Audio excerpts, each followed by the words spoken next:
All right. So recently on X, you'll notice a lot of people are arguing about whether or not stablecoins control Ethereum's fork choice and if it matters. So to catch you up a little bit on the debate, let's explain fork choice.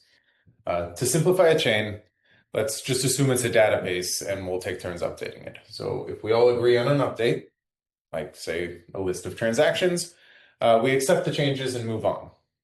So occasionally though, we don't just want to update the chain with transactions, we want to change the rules of how the system works. So usually this is just fixing a bug, we want to move to proof of stake, make some faster block times, or any other upgrade. And usually these are just non-contentious forks. So we'll all just go on the upgrade because everybody just signs off on it.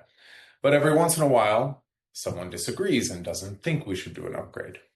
So if you remember, or you've read about the original DAO hack, we wanted to fork the chain and return stolen funds back to the victims. But some people were against this. So they said it threatened the credible neutrality of the chain.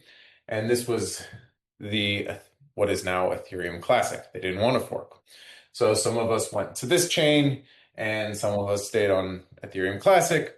The problem is this one had way, way less value. So the one that most people go to has the most value. And fork choice is the ability to determine which of these forks have more value. So you can always fork the chain by yourself. Just the assets on those chains won't necessarily hold any value. You won't be able to transfer it to an exchange, things like that. So for most assets, say like Ethereum, Bitcoin, TRB, if you fork a chain, the asset kind of exists on both chains, so it can be valuable here and it can also have a lesser value here.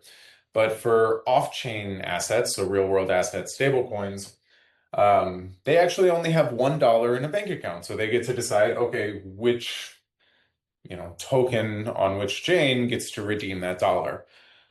So they kind of have to pick a fork.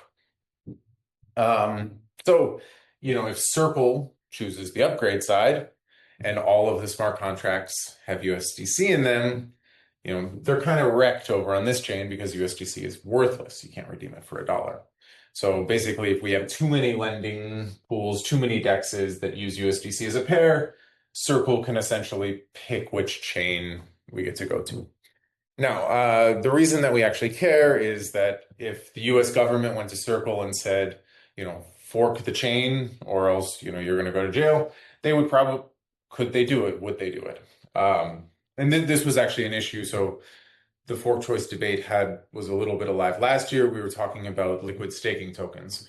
So ETH was kind of centralizing and the validator set was centralizing inside of these things. So, if, Lido or Coinbase got slashed by billions of dollars and Circle and Coinbase wanted to fork the chain to return the funds to those people, the question was like, well, do we really have proof of stake where you're going to be slashed if you lie? So, and the reason is like, if you assume that Circle is the arbiter of truth, you can have a pretty fast system if you just give them some special validator rights. So, it's a hard question. Like, are we dependent on stablecoins for fork choice? Yeah, I mean, they have a really big say. The harder part, though, is how to prevent it.